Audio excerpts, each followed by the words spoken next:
ekhaya egameni lenkosi uJesu. Ngibingelela umbukeli angaphansi kwaleli sikhathi khona uNkulunkulu.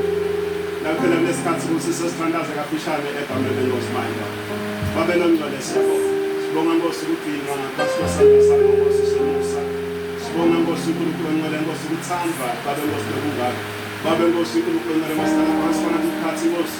Sibonga thembiso kapho Nkosi Nkosi ngoba nathi kuze kube kusepheleni kwekhathi namanje ngegama lika Jesu semukela Nkosi ukukhona bakho Nkosi kuyenza Nkosi uNkulunkulu emfefu ngegama lika Jesu. Babe Nkosi uNkulunkulu ngcwele Nkosi ngenelela. Babe Nkosi namumbukeli Nkosi uNkulunkulu ngcwele Nkosi ngenelela Nkosi emakhaya. Babe Nkosi nalivele Nkosi sisonzakala Nkosi sisonzakala lokuwe ngegama lika Jesu Kristu waseNazaretha ngegama lika Jesu Kristu waseNazaretha. Ngubingelele mbukele ekhaya egameni lenkosi uJesu. Siyawufunza live la uNkulunkulu ngaphansi kwesihloko lesithi kunqoba ngamandla elizulu. Haleluya. Kodwa-ke umuntu ongakuthandi kunqoba.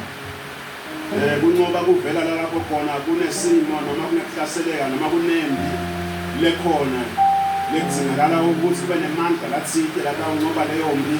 Nase kunqobekele yombi kuyabese sekudake injabulo. Kodwa umuntu ongakuthandi ukujabula, kodwa umuntu ongayithandi inkululeko. Ukukhumbula nje lapho khona kukhulunywa nabakhuluma abantu abadala ngediphethe nakutholakala indiphethe yaleli ukuthi kwakufana kasomhlobo kwajathulwa ukuthi inkululeko ibuyile livele emandisini.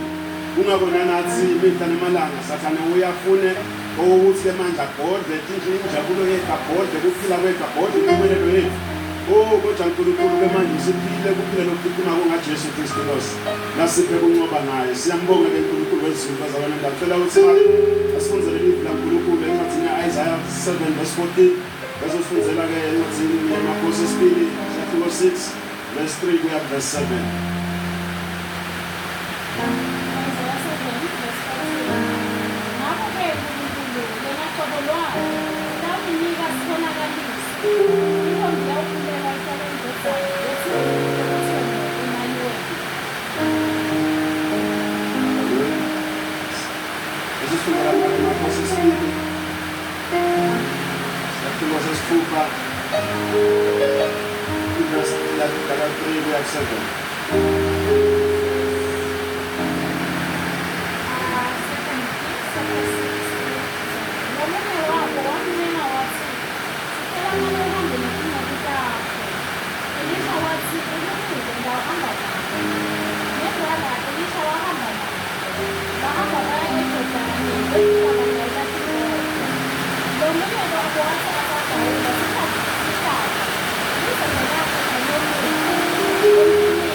Wonke umuntu noma ngawugibela ibhasi noma ngabe ngawuyaphi noma ngawuyothola emhlabeni noma ngabe uyakuphi.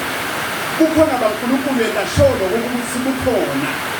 usenza konke kulomhlaba kulethi phasi esiphila kulo kukhona baNkulunkulu kulwele ngokuthi kuhlale khona kodwa ke nasasibuka ke manje usalapho khona ke asavuma Elisha athi hayi okay ngawuhamba nani Elisha bekufana nokuthi uyi-agent yezulu Elisha bekufana nokuthi izulu lisemkhathini wabo bathi no ngeke sihambe siyogawula izulu lingekho baba kwathi igawula bese babonele eliseni komakhelwane ukuthi bayogawula kodwa ke manje bathi no ngeke sikhona ukuhamba sisodwa kukhona bezulu kungekho nasekhaya uyathi ungakhona bona timbo kodwa ke manje kukhona lizulu lekubita ukuthi lihlale likhona empilweni yakho ngoba kukhona timbo letenteka empilweni yakho lo ungene ukhona kunqoba ngemandla emvelo yatsinga amandla ezulu unqoba ngemandla ezulu haleluya kungabo ke la lesifundza la sifunza ukuthi manje ipresence yaNkulunkulu ayihlali khona kungabo labafundi ngathi bese baqonze kahle ngaso Elisha bese abafundisile ukuthi yini kukhona baNkulunkulu kusito ngani kukhona baNkulunkulu uzalabo khona nasakhuluma athi hambani bathi hayi asisakuva nyana uhlala ukhuluma ngekukhona baNkulunkulu nenekuqoka babo nyalo ukuthi asihambe njani sikushiye wena nangabe siyogawula sawuhamba nawe ngoba siyadzinga kukhona baNkulunkulu yebo kona siyakwathi gawula ngekwemvelo nangemandla yemvelo yethu kodwa manje asathi lokuthi kungenteka yini endleleni sisebhizi sagawula wabese Elisha washo ngabona wamethela kancane wathi seniyaconza le manje ukuthi kukhona bezulu kuyadzingakala noma ngabe wena yini kulomhlaba haleluya wabese yavuma Elisha iBhayibheli ke lisitshela ukuthi ke manje kwathi kusenjalo kusayiwa ke manje beyogawula sebalehlathini babe sebayagawula bagawula lithi ke nomunye wabo wathi asagawula ngelizembe lebakabolekile labese liyaphuma lamphini lawo walawele emantini emfuleni lasikaliwa wabese yakhala wathi awu Nkosi yami Nkosi awu bengilebolekile lelizembe wabese yabuda ke Elisha wathi liwe lephi lokubukhona baNkulunkulu ngoba naNkulunkulu namuhla ubhekile lokuthi ke manje umatise lokuthi ngikuphi lapho khona ngabe sokunenkinga khona kodwa ke ngaphambi kokube akhulume uNkulunkulu ubheke wena ukuthi umengeje kungakho namuhla emva kokuba seyikhona ipresence yaNkulunkulu ipresence yaNkulunkulu asesiqale kuye nokukhona baNkulunkulu uyathi kukhona baNkulunkulu umntwana sekhaya usafuna kunqoba ngelizulu kulingaphansi kwanadimo kukhona baNkulunkulu kufuna ukuthi uhloniphe bukhona baNkulunkulu buyahlonishwa kungabe inkosi Jesu salapho khona imenyiwe emshadweni ekhana babe sebamnika indzawo bamhlalisa kahle Jesu kwasa lapho khona nasekuphelele lwayini kwaba inhlanhla lokuthi bebambeke endzaweni lekahle endzaweni yakhe lemfanele ngoba izulu liyahlonishwa nawutalimeme empilweni yakho kungabo nje namomntwana kaNkulunkulu uthona sokhethe Jesu awube sowuhloniphe izulu nangenkambo yakho nangesimilo sakho yabona ngathi nje lapho khona ngimema noma president noma wakuphi noma wakuliphi uthi ngicela avume ukuthi la ekhaya la ngikhona khona nengabe kubita ukuthi ngitenze emabala ulungise tindvo ngifake emakhalatite ngenxa yokuthi ngihlonipha ukukhona balo president lodaba noma ngaze lapho khona ngicela nje inkosi yehlanga ukuthi into kunalikhaya kubita ukuthi kube netinto letagenda kuhlonipha lokukhona benkosi lokutaba kukhona kunayindzawo lekebitela kuwo kanjalo naNkulunkulu nawumitele empilweni yakho ngalasekhaya mhloniphe uNkulunkulu khombisa kumhlonipha ngetindlela letithinta mhloniphe umesaba uNkulunkulu mhloniphe ngokumkhoda nangoworship uNkulunkulu umdumise uNkulunkulu ngenxa yokuthi uyamhlonipha uNkulunkulu presence yaNkulunkulu iyahlonishwa kungabo uyamuva lona nasakhala lapha uthi ke uthi hawu Nkosi yami lizebele abantu bengilebolekile uthi Nkosi yami kodwa Elisha bekangasinkosi kodwa ngenxa yokuthi uyaconza ukuthi Elisha ke manje uyipresence yaNkulunkulu uthi Nkosi yami bengilebolekile mhloniphe uNkulunkulu akabe inkosi namsindiswe impilo yakho uve ngizohamba ukuthi manje nginenkosi ngidayiniki inkosi yasezulwini ikhona emkhathini wempilo yakho honorish presence yaNkulunkulu egameni lenkosi hloniphe uNkulunkulu ngempilo yakho asasekhona empilweni yakho Mathi na Hebrews 11 verse 6 kana uthi manje kodwa uNkulunkulu kumele ukuthi athi ukuthi uNkulunkulu uyaphila nokuthi umvuzo walabo labamfunayo asakhona uNkulunkulu atakwendela into letimangalisako hloniphe uNkulunkulu yawenda ukuze lapho khona nasafuna ukuthi manje akwenise into letawuletha kunqoba empilweni yakho akhanzakala ukuthi ujabulile naye ngale yakho impilo ngale ndlela lomsethele ngayo lelitafula lomdikele ngayo lelitafula la kule mpilo yakho. Hallelujah. Presence ya nkulunkulu iyahlonishwa mntanasekhaya. Bese lokulandela kuseba engagement. Lama engagements ke abamthu una engagement yakhe mfake emsebenzini nkulunkulu mntanasekhaya. Kungabo athi nkulunkulu encwadini yaMateyu 7:7 uthi manje celani kimi ndawuphila uthi funani ndawufumana uthi nqonqothani ndawuvulela. Yabona ukuthi sokukhuluma sokucela kuNkulunkulu lo sovele somnemile wabakhona. Kungabo John 14 ke manje verses uthi manje mina ngiyindlela ngiqiniso nokuphila kude longeka kubabe ngaphandle kwami. So the presence yaNkulunkulu ayuze ufike kuye washiya Jesu ngaphandle. Na umukela Jesu usuke sowungena ekhoneni baNkulunkulu usuke ungena esigodlweni sasezulwini usuke ungena ekhoneni baNkulunkulu. Oh khathini baNkulunkulu na umukela inkosi Jesu. Kodwa ke noma sayikhona ipresence yaNkulunkulu une engagement ke manje lekumele ukuthi bese seyiba khona akuphaka phelele ukuthi nje hawu mina sengemukela Jesu yena uNkulunkulu sowubukani nangabe nje kubita ukuthi ukhale uNkulunkulu kungabo ke yena le ndodana emaprofeti labe siyakhala athi hawu lizembe lami Nkosi bengilebolekile. Oh kwabe kumengage kwakhe Elisha ngaleyo ndlela kanjalo nawe ukuthandaza mntanasekhaya nangaphansi kwalesimo kumengage kwakho uNkulunkulu ethi kwesimo lobhekene naso. Yekela lokho ukuthi ubosolusola ukuthi uNkulunkulu ubukani yena uNkulunkulu udzinga bengage mntanasekhaya kuze ukuthi aqale ke manje kwenta into endzaweni lombitele kuyo. Mfake emsebenzini uNkulunkulu kungabo mshamshadweni kwaze wasekhaya Maria ngenxa ukuthi bekaqonza ukuthi izulu liyayengejwa wabe siyasukuma nalapho khona nasebabona usekude lwayini wabe suya kuJesu inkosi yasezulwini wafika wathi sebade lwayini wabe engeja uNkulunkulu. Oh engeja uNkulunkulu phasi kwalesimo mfake emsebenzini uNkulunkulu ngaphasi kwalesimo lobhekene naso. Lona sekhaya thandaza khuleka uNkulunkulu hayi baba ngoba kuthandaza ukukhuluma naNkulunkulu ngetimo losubhekene nato leqetulu kwamandla emvelo. Engagement eqala isuka kuwe ukhala uNkulunkulu somende wabakhona nasakhona uNkulunkulu. Wo wende kahle mntanasekhaya wamenda uNkulunkulu wabakhona ngokukholwa kuJesu. Kodwa noma sakhona owamfaka emsebenzini uNkulunkulu engage uNkulunkulu. Engage uNkulunkulu. Engage uNkulunkulu uvuke nasebusuku ngabo 12 usethi alarm uma engage uNkulunkulu ngalesimo lobhekene naso. Engage uNkulunkulu. Ngaphansi kwesihloko lesinqoba ngemandla ezulu my God. Musa manje somengejile uNkulunkulu yena ngaseka akugcini lapho. Babona kuma uNkulunkulu akathanzi umuntu lovela phako lotawuvele nje acele kuphela bese ke yena akasafuni ukusetshenziswa. Uthi Maria lapho khona nasafikile emshadweni wasekhaya wabikela inkosi Jesu uthi sebade lwayini. Uza lapho khona sakushinto lokho nenkosi sengingenisa ke manje ingenisa labantu labade lwayini ku-engagement nabo. Bafaka emsebenzini uthi angani nithathe manje niwathele imbiteni hayi kodwa ngoba naNkulunkulu naye utakufaka le engagement mntanasekhaya kungaba umuntu lotawusalapho khona nasathandazile angalinzi angabheki ukuthi inkosi kube khona letakukhuluma kuze ukuthi kunqobeke lesimo lo mloyo akakavani kokuthi afike kunqobeke. Kungabo ke manje nalabo labaprofeti lamadodana labaprofeti uswathi asakhala lona ukuthi lizembe lami liwile wabuda Elisha wathi liwelephi. Wo izulu lami engeja manje ukuthi ke manje nyalo sengifaka wena ke manje ku-engagement liwele kuphi lelizembe. Waza lapho khona nakasho ukuthi liwele lapha. Wo wabese ke manje uNkulunkulu songena emsebenzini nakangena emsebenzini lisike manje wabese sowukhake manje luthi wabese solibhekisa ngasekhathamandini labese liyaphakama lizembe lasidantanda lelizembe wabese uthi lithathe ngoba le engagement kumele ukuthi ibe kabili mntanasekhaya utawukhuluma wena ukhulume nelizulu bese kukhuluma nelizulu likhuluma nawe.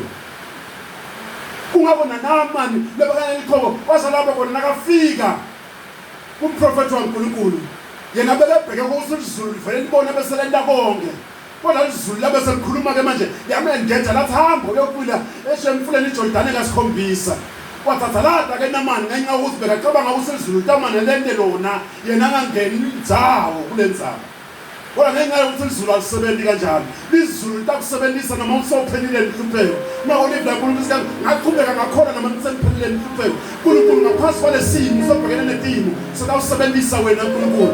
Ukuthi manje guquke lesimo lobhekene naso. Uma kwencwadi yaRuth usawapha khona Ruth asafela indoda yakhe nalabo betala asafile nalabo khona bangakalimi indlala ibaphethe usalapha khona manje asasukuma uthi manje maketala ngiyacela ukuthi ungivumele ukuthi manje ngiphume ngiyokhothoda ngoba uNkulunkulu mntana sekhaya utakusebenzisa noma soshayekile utakusebenzisa wena mkhani ngabe umphefumulo usongakahlukani nenyama funa izulu kubelele litakusebenzisa kubo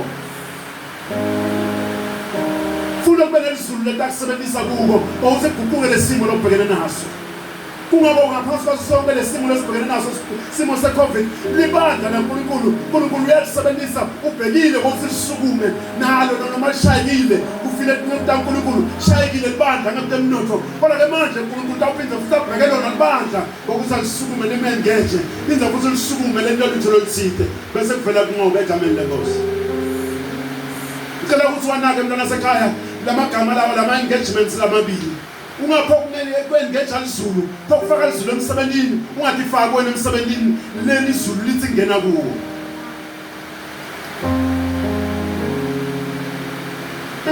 kungabona lapho khona bese sikayisithi manje kubese kuvela kunqoba kwaze baba ne presence yaNkulunkulu la engage alizulu nelizulu la bese liya engage umuntu la la engage umuntu izulu manje lokho bese kuyalandzela lentwana sekhaya lokuletha kunqoba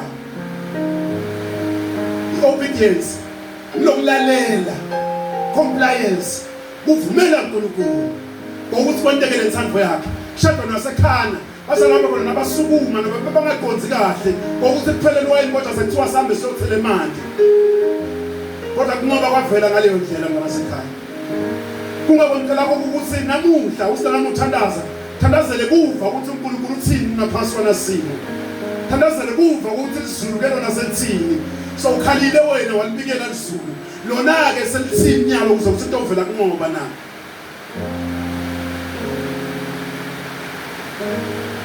ukhuluma kwelizulu kumtoka kakhulu mntwana sekhaya ukuthi uve ngoba kunqoba kwakho kudanga ukuthi uve ukukhuluma kwelizulu ukuthi usukuma wende lokhu lokufuna izulu lokushiwo lezulu mntwana sekhaya lizulu litawukhuluma nawe sedawendeka lapho khona ukhonona lapho khona usola lapho khona ulahlekelwe esihlobo uve izulu lifika lithi thandaza nyawo mntana sekhaya vuma ngoba kulala lapho khona kunqoba kuvela khona la nawutawuyekela ke manje lokho lokukhulunywa izulu ngaphansi kwalesimo mntana sekhaya akuba khona shinda akuba khona kunqoba ayinqoba izulu alifuni ukuthi sishinde lesimo kodwa ngeke ukuthi wena bese wedluleka njenganamanje uhambe yokuphila kasikhombisa emfuleni eJordani kodwa namanje wasala lapho khona kahamba aqhubeka yokuphila wathi into kwesikhombisa kanti bese kuyashintsha dini mntwana sekhaya la kulambele khuluma kwelizulu lambele khuluma naNkulunkulu ukuthi Nkosi khuluma ngiphe kuva ukuthi uthini ngaphansi kwalesimo Jesus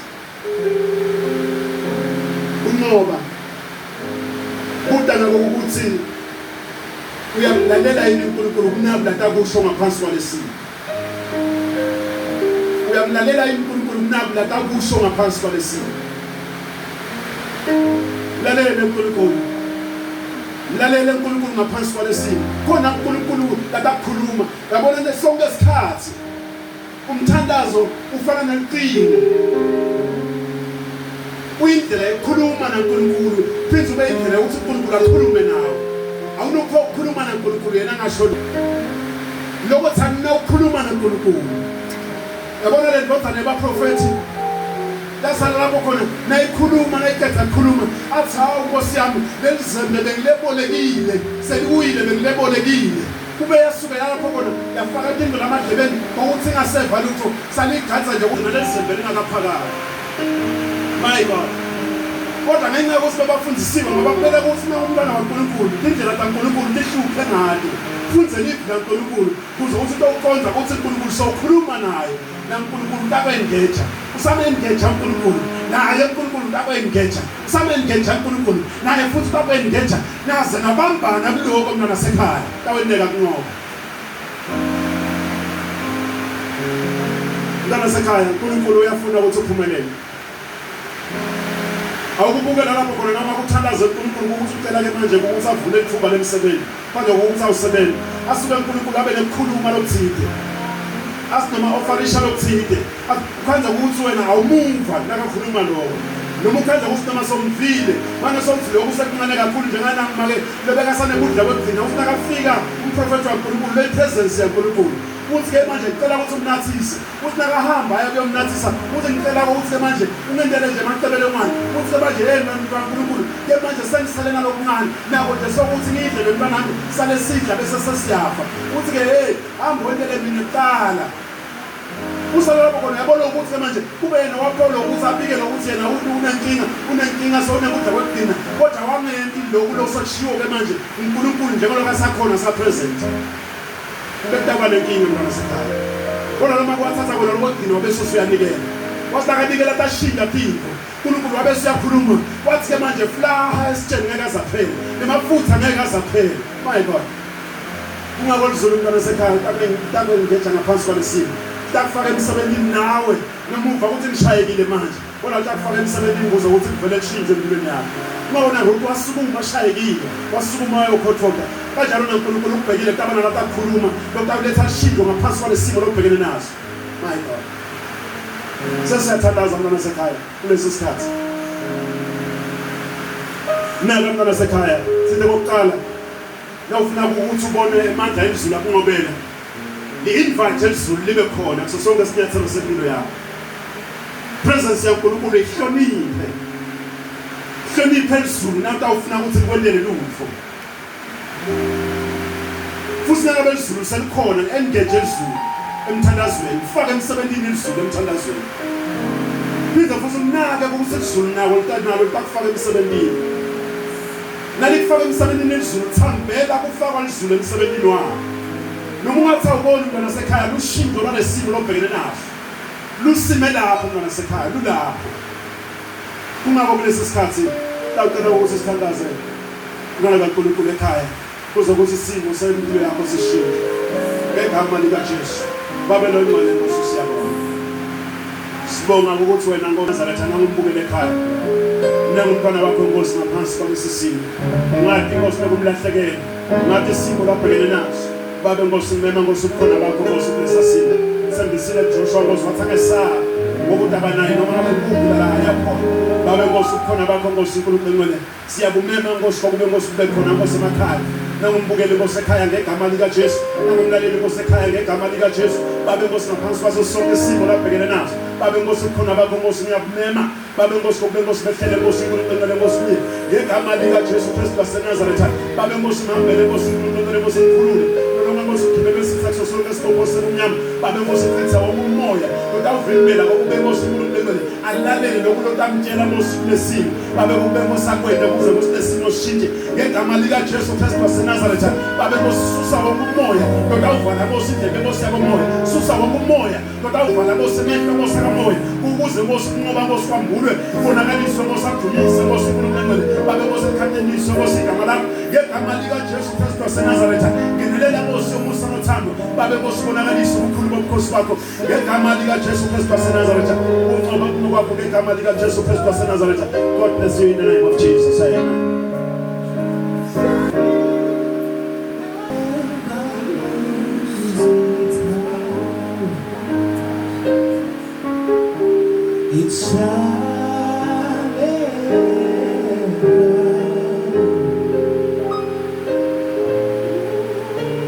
It shall never, it shall never lose its, the blood of Jesus, the blood of Jesus shall never lose its power, shall never